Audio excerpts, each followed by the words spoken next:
Good morning, I'm Stan Foxworthy with Foxworthy Studios. I'm a commercial photographer here in Charleston, South Carolina, and as well as an Olympus educator for North America. Well, as you can tell, things have changed since my last video. I'm unfortunately unable to even lift up a camera to my eye because I kind of had a little off-road excursion on my BMW GS. So for the next 6 to 12 weeks, I will be slightly incapacitated, thank goodness for tripods. Anyway, a couple of things. I just wanted to follow up a little bit. Our last video was on the new Olympus 100 to 400 zoom lens. Wonderful piece of glass. I had to send it back before I got a chance to go out and play some more. I did do a little bit of airplane photography and just played around with it. Found it to be very nice, very lightweight, easy to use. And the bottom line is I actually like small, lightweight cameras. Now, people have gone on with, oh, he wore an Olympus shirt the other day, and so he's obviously on the payroll of Olympus. Well, I'm not on the payroll of Olympus, number one.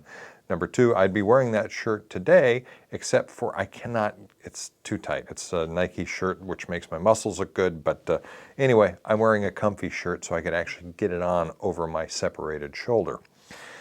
Going back to cameras, I've been using a variety of cameras professionally for 44 years. I remember back in Colorado when the Minolta came out, they had bought this patent from Leica.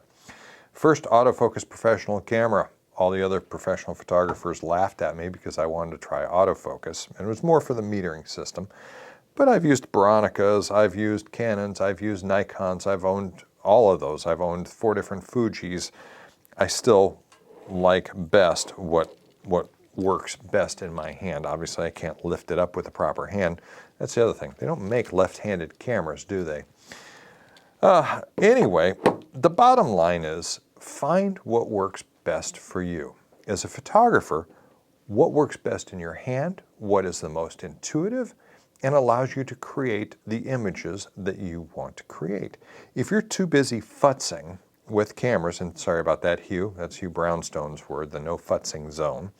If you have to futz with a camera just because it's big and fancy or whatever, and you're not paying attention to the creative side, it's not doing you any favors.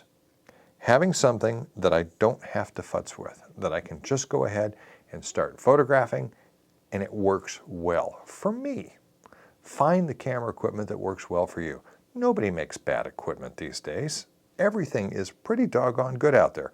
You'll always find somebody that says, well, doggone it, this isn't a 1.4, it's a 2.8, and I wouldn't do that, and it's to this, it's to that, it's whatever. And it's like, guys and gals, we've got gear. We've got more gear than we've ever had in our photographic lives to choose from. Pick out something you like, find it, work with it, and learn it. There's too many people that buy whatever it is, the latest gear, and then go, oh my goodness, it's not working for me. I don't know how to do this. It must be bad. It must be the gear. Well, for the most part, it's never the gear. It's the person that doesn't learn their gear properly, learn how to use it. I mean, when I was shooting medium format, these are non-automated cameras. These are all manual. You put film in, that's your ISO. You select a shutter speed and an aperture, and you manually focus it. End of story. There's nothing else to futz with. The new cameras are amazing. They do all sorts of wonderful things. They're mini computers. And again, learn your gear and create the images you want to create. You could hand a top-of-the-line photographer any piece of equipment out there. You can hand them an old EOS Rebel. You could hand them an old film camera. You can hand them a point and shoot, and they will still make great images.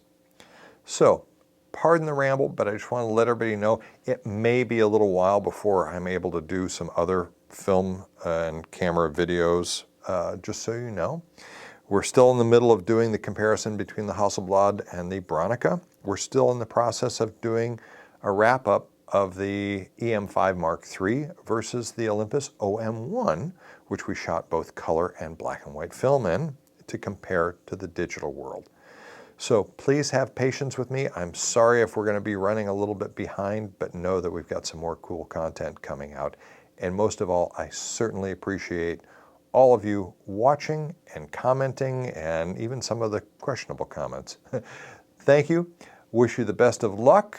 Stay safe, don't injure yourself, and create amazing images. Thanks for tuning in.